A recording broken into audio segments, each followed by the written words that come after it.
Good afternoon. Now let's study about first trimester aneuploidy screening in a twin gestation. We have different situations in IVF, that is overall maternal age and aneuploidy risk are higher with IVF pregnancy. Prospective parents less inclined to invasive testing. There is increased psychological optimism. Challenges despite advances, chorionicity and zygosity interplay, labeling of twins where we cannot identify which twin is twin 1 and twin 2, screening test to use which is difficult to choose since parameters for both twins might mix up, and deciding which invasive test to employ. So these are the challenges we face in twin aneuploidy screening. So what is zygosity? So there is presence of dizygotic and monozygotic twins. Dizygotic twins are 67% and 33% are monozygotic twins in all twin pregnancies. What is dizygotic twins? When one egg is fertilized by one sperm and in the same cycle second egg is fertilized by the second sperm. So these are two-thirds of all twins are dizygotic twins. Monozygotic means single egg is fertilized by single sperm and one zygote cleaves into two and make two babies. This is the monozygotic twin and seen in one-third of the cases.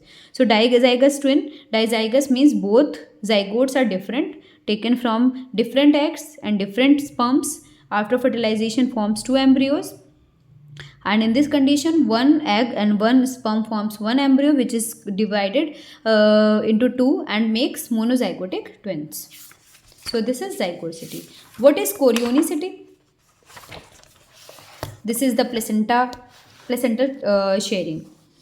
Twins are divided into dizygotic twins and monozygotic twins. 70% are dizygotic, that is fertilization of two ova by two sperms, and monozygotics are 30%, means splitting of single fertilized ova into two. So all dizygotic twins are DCDA and they are 100% DCDA, means dichorionic diamniotic, means there is two fetuses. So these two fetuses form separate placentas. So hence they are dichorionic. What is monozygotic twin? Monozygotic divides based on the time of splitting. They are divided into four types. If division occurs within 4 days, before 4 days from fertilization, means after 4 days of fertilization, then this is DCDA 25%, and 4 to 8 means chorion has already differentiated. So chorion will be 1 but amnion will be 2 because amnion forms after 8th day of fertilization. So this is MCDA, which is 70%, and 1 to 2% is MCMA, that division or splitting occurs between 8 to 14 days of gestation, and if splitting occurs after 14 days, then embryonic differentiation has already occurred. So this can form conjoined MCMA. So the aneuploidy risk is directly related to zygosity, not chorionicity. Monozygotic twins versus dizygotic twins. So these dizygotic twins are have lesser risk for aneuploidy, while these monozygotic twins will have same risk as that of the singleton. Risk is given to only one fetus being affected. Null. Risk is per pregnancy, relative risk is 0.34. While in dizygotic twins, each fetus has independent existence, so independent risk of aneuploidy is given. So the risk in 1 in n square, at least one fetus being affected, risk is 2 in 1 in n, and relative risk is 1.34. Because each baby has independent risk, so risk has increased 1.34. Important factor is risk of aneuploidy should be assessed at the time of birth and not at the time of screening. Increased risk of fetal loss is associated with twinning. Overall, risk of aneuploidy and Down syndrome is less in twins when compared to singleton pregnancy. So, chorionicity. 80% of the twins are dichorionic. We know lambda sign is present in DCDA and MCDA, and 20% are monochorionic with T sign, which is present in MCDA twin. DCDA have lambda sign and T sign is seen in MCDA twins. What is CZ relationship? CZ relationship is chorionicity zygosity relationship. 100% of the monochorionic twins are monozygotic, but in dichorionicity 90% are dizygotic while 10% are monozygotic. For the sake of screening, chorionicity is skipped and zygosity is considered. So zygosity is more important for Aneuploidy screening. Too small a fraction to affect overall screening performance. What is labeling of twins? So we label the twin A and twin B based on the closeness to the cervix. Extremely important in identifying them in subsequent follow-ups, especially if results are discordant.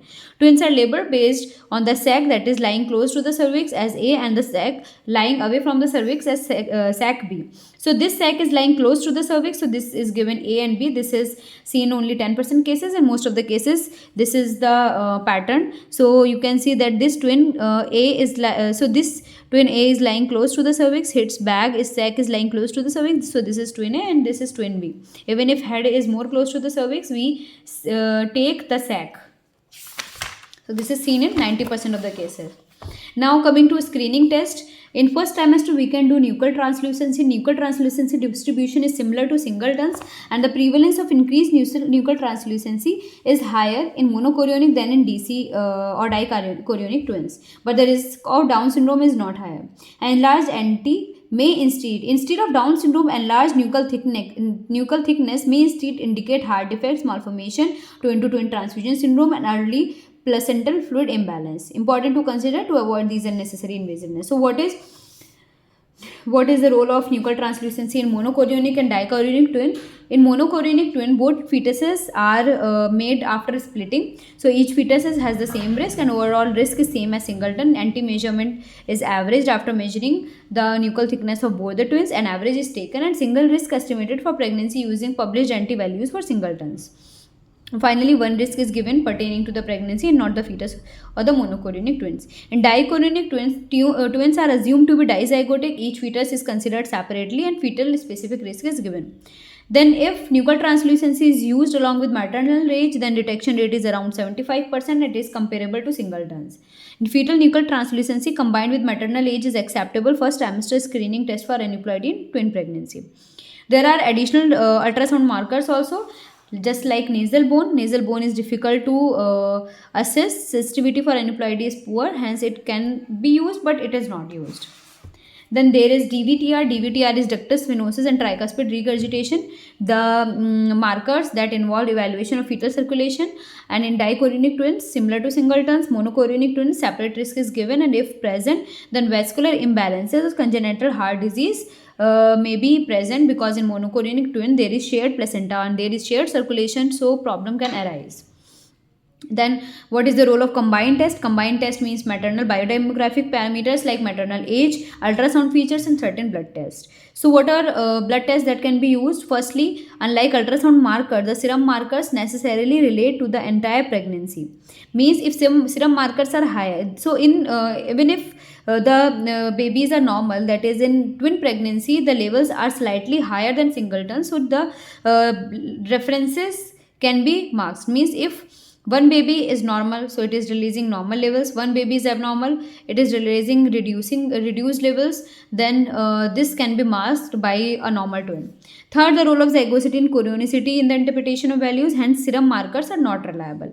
Impact of zygosity on serum markers. Both twins affected, serum markers proportionately increase to singletons. One twin is affected, then there is masking. So efficacy of serum marker is inferior. So we can do maternal age and ultrasound markers more effectively.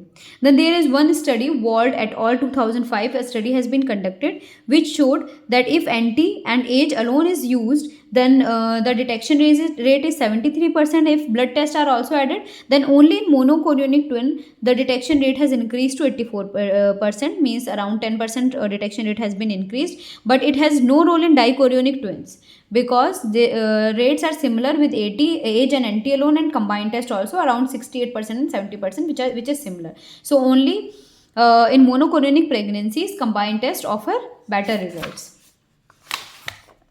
The combined test of NT and first trimester biochemistry may provide detection rates in twins similar to those in singletons, especially in monochorionic pregnancies. However, larger prospective studies on first trimester combined screening said multiples are needed before definitive recommendation can be made.